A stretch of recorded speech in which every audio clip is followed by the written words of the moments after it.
What's going on, peeps? I want to show all the veterans out there on what the Trump administration really think about you.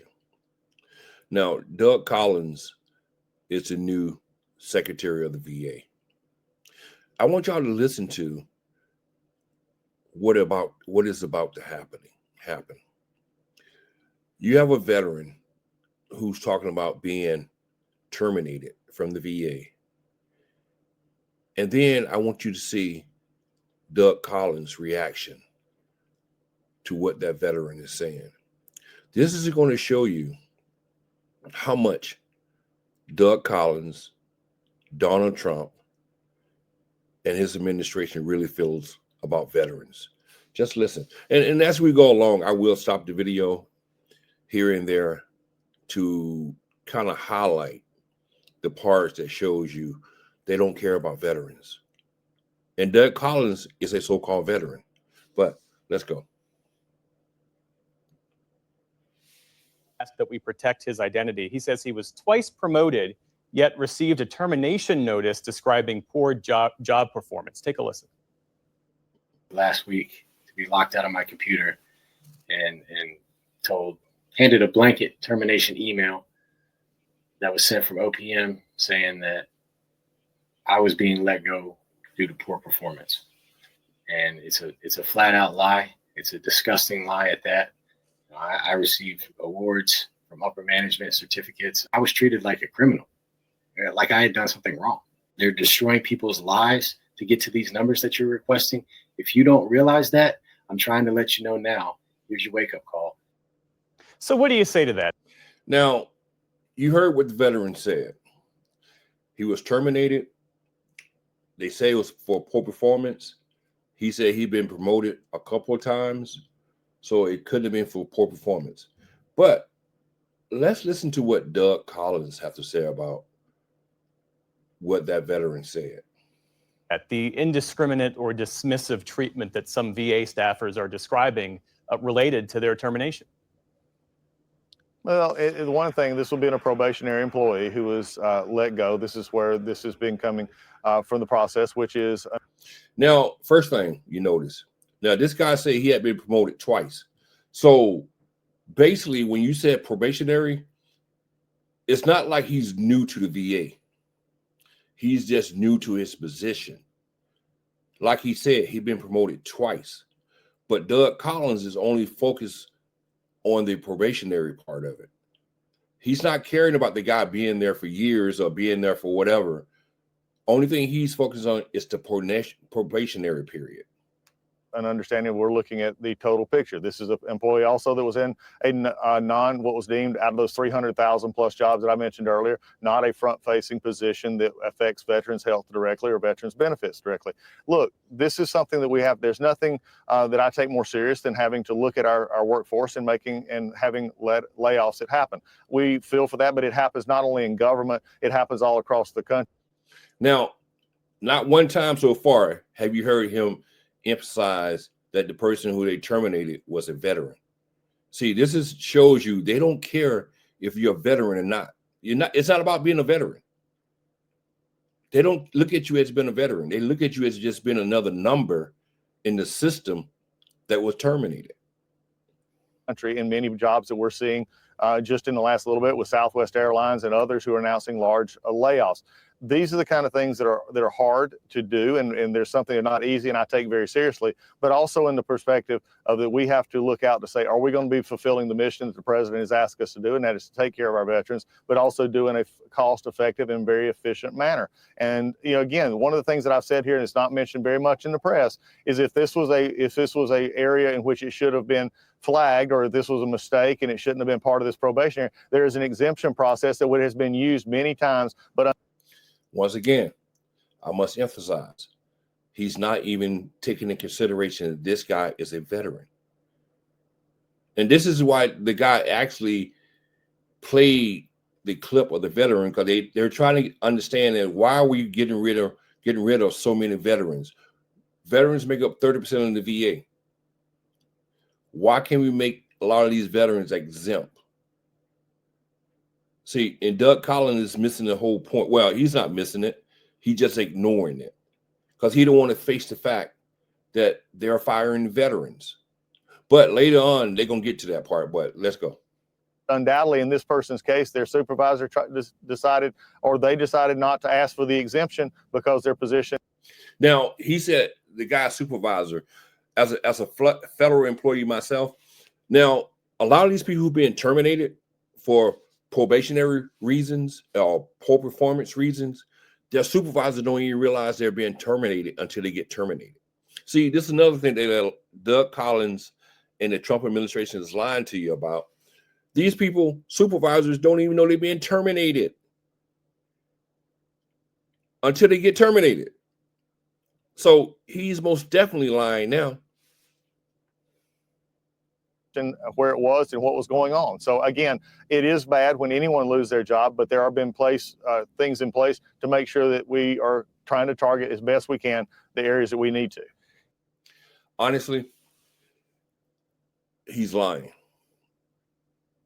They're not targeting areas they need to. They're targeting anything and everything. I have seen people lose their jobs in certain departments, and they play a pretty vital role at the VA, but they lost their job still. So he's not being honest with you. Not at all. You know, veterans, as I'm sure you well know, have been hit hard across the board. Now, this part right here, he's asked directly about veterans being terminated. And listen to what he has to say. Relates to these DOGE cuts, because veterans comprise nearly 30% of the federal workforce. And there are Americans who no doubt believe that people who served their country and who continue that service through their federal job should be exempt from these firings. How do you view it? Well, I view it as this, as someone who served for 23 years in the Air Force, who's also been deployed, who also understands what life like is there. It's interesting to me that they always look to the government as an exempt an employee, that our job is the government, part of a job for a government employee is something sacrosanct to outside of the government. My other question is for those who say they should be exempt inside of government, where are they in the process of taking care of veterans not working for the government? Look. Now, let me make this real clear. Why do you think that he's a Secretary of Defense? Secretary of the VA. Just take one guess why he's the Secretary of the VA. You know why he's the Secretary of the VA? Because he's a veteran. That's why he's the Secretary of VA. But he wanted to somewhat downplay other veterans working for the VA. And that's the only reason why he's in his position, because he's a veteran. So you don't think, isn't that funny? Isn't that kind of funny that he's downplaying veterans working for the government while he holds the position that he holds because he's a veteran? Makes sense, huh? No, it don't make sense. All veterans are the same to me. They've earned benefits. They've earned and served our country well. They're very protected and loved by me and wanting to be cared for. And that's what they will continue to get their care from health care and benefits from the VA. But again, it's an interesting thing that we look at government employment as something different than employment outside. And, again, to say that a veteran who's employed by the government is different than a veteran employed outside of government is just frankly not a valid argument. You see what I'm saying? See, he don't care that you a veteran who's basically serving veterans. He don't care about that. Your job as a veteran is just another job. It holds no exceptions. You're just another number. That's all you are to him.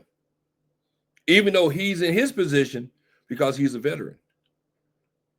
But the way he look at veterans is basically you just a number, just another body filling the position.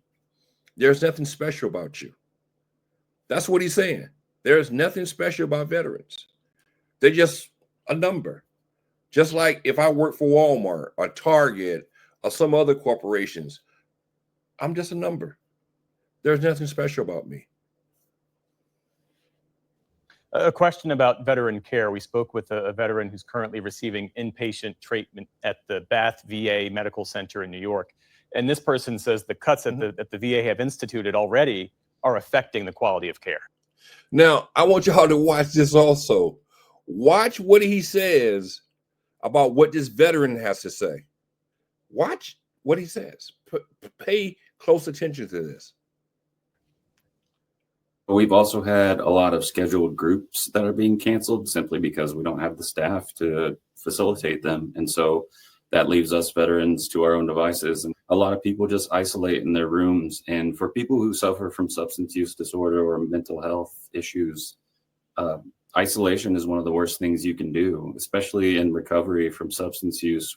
To the administration who says there's no effect on veteran care, I say you are absolutely wrong, and come here and I will show you. Now, this veteran said that these layoffs are affecting veterans' care. Watch what Doug Collins says about that. What's your response? Well, my response is this is just a piece of journalism. It's not doing its job in the sense of you're picking a veteran who is saying that they're not getting care in a facility and in a health setting in which those jobs and others have been exempt. And so care that has been taken care would not have been affected. And I'll see, so basically he's saying that the veteran is lying. Because in his world, those jobs have been exempt. Those people are not being terminated. In Doug Collins' world, well, as a person who's on the ground, I can tell you those jobs are being terminated. Not only that, the VA is already short personnel. I can guarantee you almost every VA in America is short-staffed in some kind of way. I guarantee you that. And they're talking about laying more people off. So when you're already short-staffed already, then you're talking about laying off another 50,000 people, what you think is going to happen? The service is going to get worse, not better. But let's go on. Also, by the way, this has just happened within the last week. To say that there's this all of a sudden this dearth in care because of cuts that are happening here is simply not right. Remember, well, he failed to realize, like I just said, the VA is already short. So if you're already short personnel, and then you're already laying off another 2,000 or 3,000 people on top of that. So what do you think is going to happen? No matter if it was 1 week, 2 days, 1 day, if you're laying people off, service is going to get worse when you're already short. In these areas, we've exempted 300,000 employees. And sometimes we're having to also, if someone leaves or goes away from that position, we're also having to hire. We're able to hire we're not under the hiring freeze. See, now he is telling the truth. There are some positions that you can hire for, but you're not hiring. You're not hiring that many people. Not only that, think about this right here. If you have to hire someone, why not try to move those people that you're terminating into different positions? See, if you listen closely to these people, it doesn't make sense what they're talking about. You're terminating thousands of people, but then you turn around and you have to hire people to fill these positions, certain positions. So why not just try to figure out who is qualified for what position and move those people into the position that you need them into instead of terminating them? They don't care. And actually, he don't have a clue what's going on in the VA when it comes to fire. You know why? Because the ones that are firing people is Elon, not him. The supervisors, the managers are not firing these people. Elon is firing these people. That's where the emails are coming from, not from him. He don't have a clue what's going on. Don't have a clue. For those positions. So we're trying to bring people in, but to blame this and simply use this event to blame it on cuts and blame it on what's happening right now with the VA is frankly not fair to the American people, and it's not fair to veterans who are hearing this thinking that something else is going on. This may be this person's perspective. I respect their position, but their position does not reflect what we've actually done. Well, the thing about it is, this guy, Doug Collins, is not on the front lines. He's sitting in the office in D.C. somewhere, and he don't have a clue what's going on the front lines. They don't want to listen to veterans, the workers who are saying that service is lacking already. They refuse to understand that. You know why? Because the only thing they want to do is cut the payroll. And like I said before, this right here shows you these people do not care about veterans. They don't care about the veterans who actually work for the VA, and they don't care about the veteran who seeks service from the VA. Bottom line, they don't care. This is all about numbers. It's all about dollars. And Doug Collins is proving that. He don't have a clue what's going on inside the VA right now. He's not getting the emails that's saying you have to fill out bullet points. They don't care. So for all you veterans out there who think that this guy and the Trump administration cares about you, just understand one thing. You're nothing but a number. And you're dispensable very easily. No matter if you work for the government or you get service from the government, they don't care about you. Bottom line. Y'all take it easy out there. Until next time.